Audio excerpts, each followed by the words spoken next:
Celestia Chain of Fate puts you in the shoes of a young woman whose life's about to take a dramatic turn when she discovers her hybrid heritage, connecting you both to angels and demons. You'll have the chance to form romantic relationships with 3 different characters, each with distinct personalities. Whether you're drawn to Val's fiery passion, Luke's gentle nature, or Ash's cool demeanor, your choices will shape these connections. After spending 30 hours in this game, I'll be sharing what I enjoyed and what fell short for me.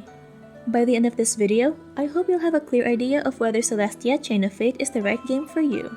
Just a heads up, I'll be showing clips from official channels and the demo, so there will be a few minor spoilers ahead.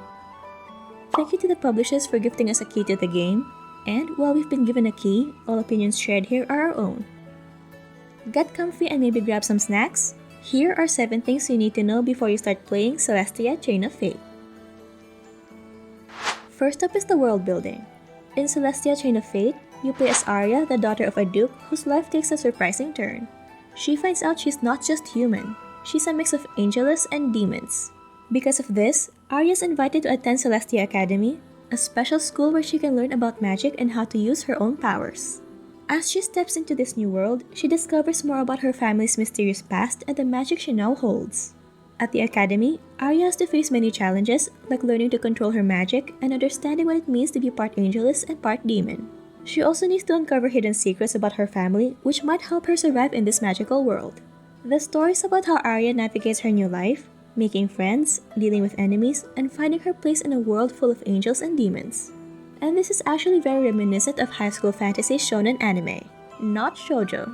While there are a lot of romantic scenes, there won't be any typical love triangle, rival, or shoujo tropes. There's the Trial of 3 Realms, where Arya and her team must face tough tests in different magical worlds. Each world has its own unique challenges, and to my surprise, overcoming it is not as straightforward as it seems.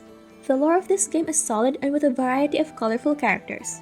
I find it pretty well thought out and definitely got me invested in the story.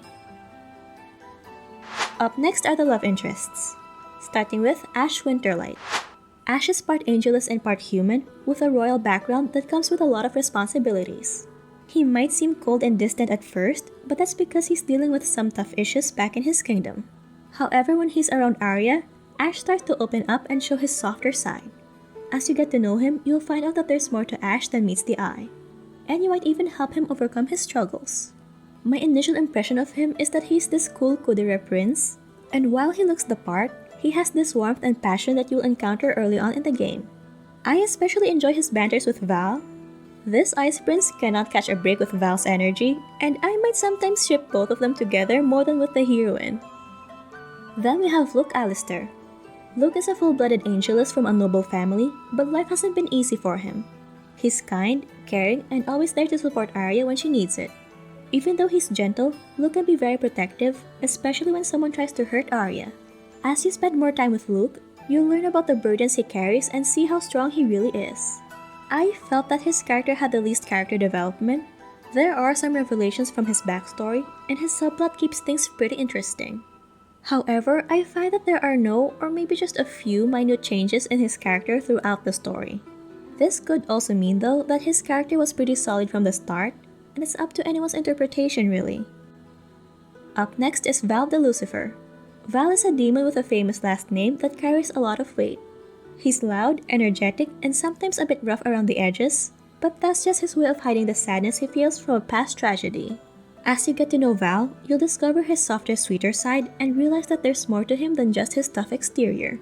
My initial impression of him was that he's this tsundere demon lord, and since he's a high-ranked noble from the demon realm, the demon lord part can be true, but he is far from being a tsundere.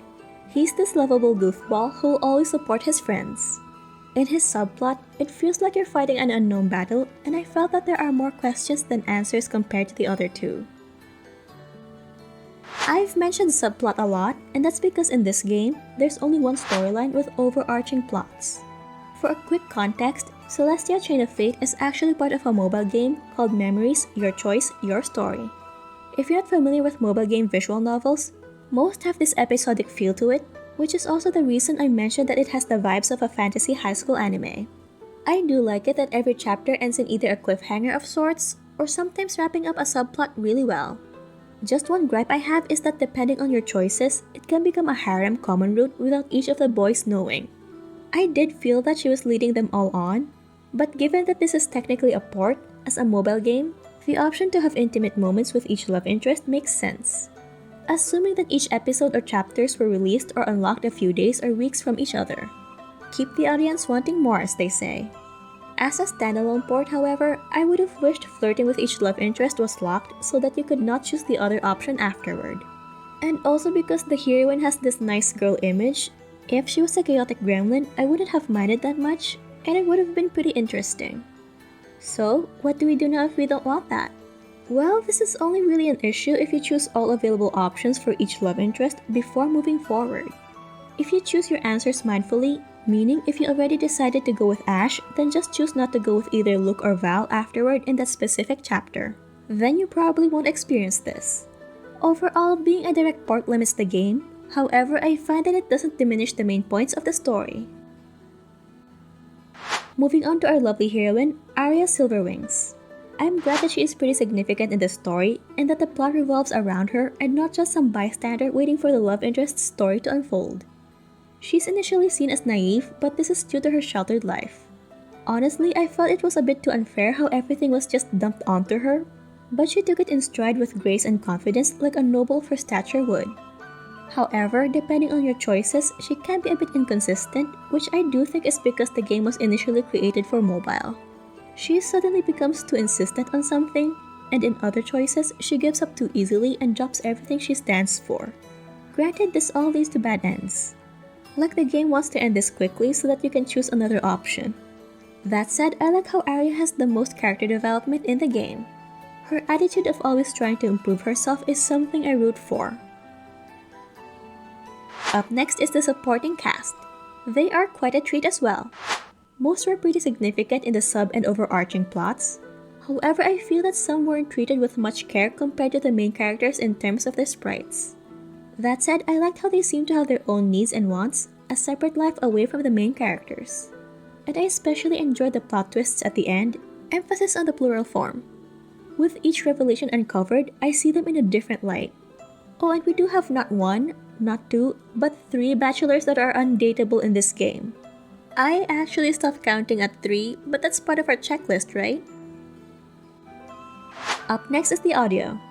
The music in Celestia Chain of Fate adds a lot to the game's atmosphere. And since this game has no voice acting, the soundtrack and background music plays an even more important role. I find that each scene has its own soundtrack that matches the mood, whether it's a tense moment during a trial or a sweet conversation with a love interest. The sound effects also help bring the story to life, especially during the action scenes, which makes the experience even more engaging. The audio definitely enhances the emotions of the game and helps you feel more connected to the story. Moving on to Celestia's art, I love how the game's visuals are really stunning with the beautiful hand-drawn illustrations that bring the world to life. And I really like how expressive the characters can get. There's even some lip and eye transitions. The character sprites, however, do get a bit pixelated whenever they're zoomed in when they're near your character.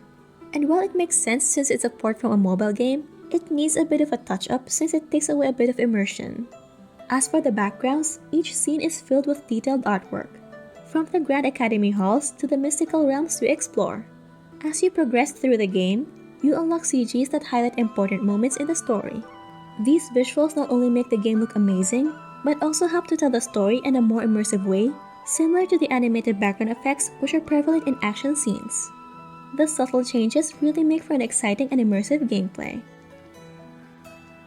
What sets Celestia Chain of Fate apart from other games, for me, is its storytelling structure and how it becomes a player-driven story with the chance to build beautiful relationships. For me, the game feels more of reading an anime rather than a novel, which in itself is a unique experience. It probably has to do with the plot and the storytelling.